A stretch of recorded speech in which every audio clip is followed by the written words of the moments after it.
Hey guys, it's Jeff Quintin here at Jeff Quintin TV, and welcome back to my blog. I'm your host, Jeff Quintin.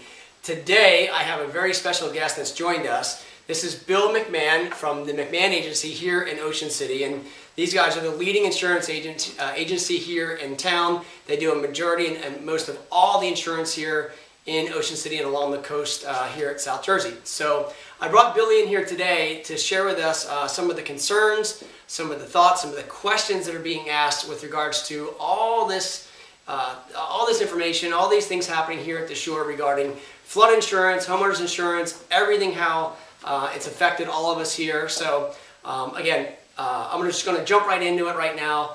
And if you have any questions, thoughts, again, right here at the bottom of this blog, certainly email to me, send your comments through. We'll get the answers right back to you, okay? Because we may not cover everything today. This kind of just be a frequently asked questions overview.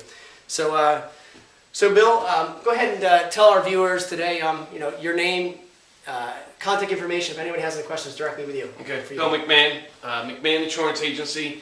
It's 1-800-448-6340. Is our 1-800 number. We have 3 different departments. We have commercial lines, a very good condominium department, and personal lines department. They'll be happy to answer all your questions. There's a lot going on, as Jeff said, at the shore. A couple things that have happened is there was a new law enacted by Congress, the Biggest Water Law, that was signed. The good news is there's a 5-year extension on the National Flood Program. There's a lot of changes. The problem with the National Flood Program, it's broke. It was broke after Katrina, and Superstorm Sandy put it further in debt. What we're seeing in that law was really to get some rate on properties because the program is so far in debt, they need to make up the money. The second thing happening in New Jersey, after Sandy, we were in a mapping before the storm, remapping all of New Jersey for the flood maps. Those flood maps were dated. They were told they're about 30 years old, and they needed to be updated. They were 90% completed in updating those maps when the storm hit, and they thought, let's get these things out as quick as possible so to help the people rebuild. Okay. All right, so we're talking about these new flood maps, right? Mm-hmm. And this one, when they talk about it, they talk about advisory maps, advisory-based flood maps. Is that what they're referring to? Yes, great question. They're advisory. What happened on January 24th, the governor said use those maps as law for rebuilding and elevating. In Ocean City, we got very lucky. As much of the damage we see here in our town, we were spared the worst. I mean, you go up into Monmouth County, LBI, they really got nailed, and there's complete islands gone. So they need to be completely rebuilt. So the governor acted to say, hey, use these maps as a basis. They're going to be the future, so if you're building now, use them. So there's some properties in Ocean City that need to come down because they were the damage was too great from the storm. They need to use these maps, is what we're being told. The rest of us, they're advisory flood maps. They're not complete. When I said they rushed these maps out at 90% complete, what I'm told is one of the things in the maps they did not take into consideration yet is a study on the wave action and how it hits the island with intervening structures, meaning dune systems and on the bulkheads on the bays. Got it. So these are raw maps showing, so those V zones that you see in these maps now, they can be changed later. All right, so Bill just mentioned about the zones. There's the V zone, yes, and there's the A zone. Yes. Now the V zone, I'm told, stands for velocity zone. Correct. Right?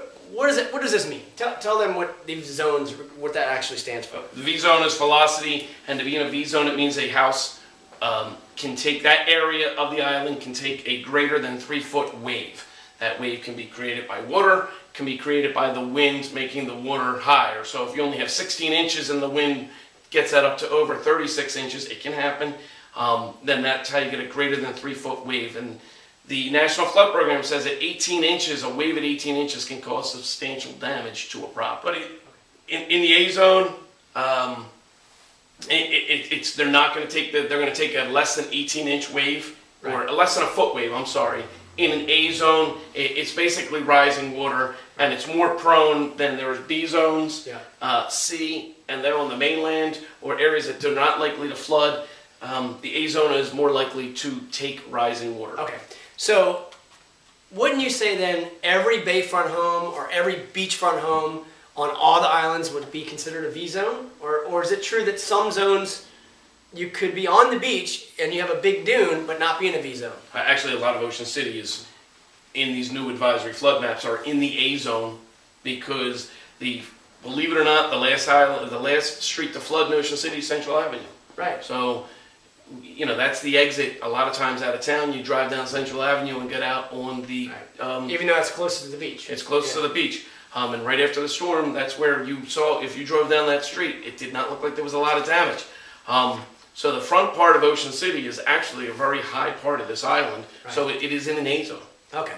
So with all the zones and everything else going on, so how does this now, these new maps, affect current insurance policies? So for example, if, and again, we're going to bring Brad here in my office over here shortly, but for example, Brad's home, he has a home in the Gardens, single family home. It's a 60, 70-year-old home built in whatever it was, 40s, 50s, whatever it would be. Great area, but his home's not elevated. I mean, it's up elevated. He's got a front porch, like an old seashore cottage. Mm-hmm. So how does these new maps, let's assume that he's in an A zone, okay? Because this area isn't going to really get a whole lot of water. How does that affect because his home is so low as far as the first floor elevation? What's going to happen there? The new maps, they were using a 1929 datum on those maps. Now they're moving to a 1988 with the new maps, which will mean for what I'm told, a negative 1.3 on your elevation. So if you have a 10.5 foot elevation, now you're going to be at 9.3. Okay, so when you talk about elevation, when they're referring to elevation, that's the lowest first floor habitable elevation they're referring to? Well, the base flood elevation in the area is where they want to see that lowest habitable floor. Some areas are 9. They say, hey, this is where it doesn't flood at 9 foot. Some of the gardens are in that area. Okay. You can start building that first floor at 9. Okay, so everything starts from the base flood elevation, meaning that's the area, the land or the street area, whatever the neighborhood. Where they project. I'm sorry, the base flood elevation is the 100-year storm. Where they project a 100-year storm will not flood. So you may need to build, you'll see houses on pilings, or they'll build up the foundation a foot or two off of the ground because the ground's at 8, and then to get to that 10 or 11 they'll raise it up a little. Okay, so they're gonna look at the base flood elevation and then determine what the lowest floor elevation is? Is that what we're talking about here? The lowest floor elevation for rating your flood insurance, the lowest floor elevation, wherever equipment or that lowest piece of equipment under the floor joist in an A zone, that is where they'll rate the flood insurance from. Okay. And so if somebody, let's say, is 1 foot above, with the new maps and everything that's going on, how is that going to affect rates? Is it going to be much effect at all, or if they're above? The maps are, again, they're still advisory, so they're going to change. As I said, they didn't complete a wave action into there, so they rushed these out to help the state of New Jersey rebuild as best as they could. We were supposed to get new map revision in August 2013. That's when these maps were supposed to come out. Got it. And that will have additional detail. So houses that are showing on this new advisory map that are in a V zone now, that those zones, I am told, will change. And the government said, FEMA has told us they usually come out with very conservative maps first. So they always want to give the worst possible news. They don't want to come back and change and say, oh, we gotta actually make this worse than we originally thought. They want to come out and make it sound as they want to move back and say, hey, it's better than we thought it was. And that makes sense when you think the fiscal cliff at the end of the year. Yeah. We were all worried what's going to happen, and it didn't turn out to be as bad as we thought it was going to be. Okay. So, all right. So what's the best place to go, or where does a homeowner start to find out what their current elevation is, and then what the new advisory maps are, whether they're in the V zone or the A zone? How do we figure that out? A couple of things. You can look for your base flood elevation on your flood insurance certificate, and if you have it, or your insurance agent, we have a lot of them in our office. We try and keep as much of that information as possible. We'll be happy to walk you through that, give it to you. I happen to have one right here. This is what you're looking for. Perfect. we can walk through here, and the base flood elevation is somewhere in this number here. There's a bunch of numbers in here to read, and the base flood's in there. And again, we can walk the customer through that. You don't have to be our customer. We'll gladly hold your hand and get you to understand the information. Okay. That's what we're here for. The other thing people want to look at right now is a map. It's region, the number 2 coastal, and I guess you can put that on the blog. That stands for FEMA 2's region. That's the region we're in. Okay. Again, the number 2 coastal there, and then you can find the new advisory flood maps. It's really neat. You can plug in your address, and they will dial in and give you what the information they have right now. Okay. And again, those maps are changing. Okay. And you know what? I'm going to provide that link here on the blog, so you can specifically click on that and then put your address in. It'll tell you exactly which zone you're in. I know exactly what you're talking about with regards to that. Okay, good. So somebody today that has a small single home, and let's say they're in a V zone, what's their options then? Their options are, I mean, and again, what I'm being told is that the federal government, they want these homes raised up, right? Yes.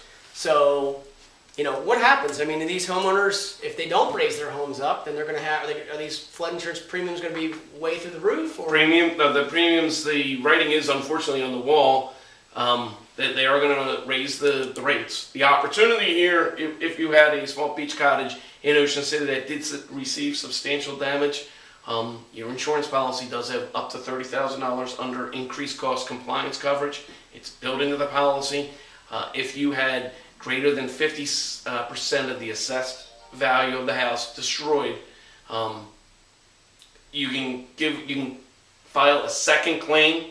You come into our office and say, here's my letter. You go to the city first, get a letter saying, hey, they received more than 50% of the damage, substantial damage during the storm. We file a second claim. They'll pay to help elevate. If you want to demo your property, they'll pay the demo, and then new pilings for the new property, stringers, things like that, to help elevate the building and get it out of harm's way. Okay. And so let's flip over then to a condominium policy. You know, we have a lot of 2-unit condos. Yes. You know, whether it be in a V zone or A zone or whichever zone you may be, you have a homeowner's policy, flood insurance policy split between 2 owners, right? Yes. Will these also premiums go up on condominiums as well? Again, it all depends on elevation. I mean, in the program, unfortunately, all the premiums are going to be going up. Right. It's a matter of where they're going up. Some are going to see more substantial increases than others, but the program is out of money. It's been out of money, so the premiums are going to be going up. Got it. Okay. Is there any other questions that you're receiving right now that I haven't asked that maybe the homeowners need some answers to? One of the concerns is the Biggest Waters Act. That's the act that's signed to extend the flood insurance program for 5 years. In there, if you're a secondary homeowner and you're pre-firm, meaning your house was built before 1974 and you're not up to the flood codes, we've been told you've always been subsidized. Believe it or not, then those premiums are over $2,000. That's the subsidized rate they're telling us. Those numbers are going to be going up for those owners 25% a year until they get actuarial rates. They're saying over the next 5 years they expect increases. Okay. So we can have that conversation. If you want to give us a call, we can get into more detail about each person. I can tell there's going to be a lot of different questions that come up specific to each homeowner and the property they have, and I'm just trying to get some general information. I'm going to bring Brad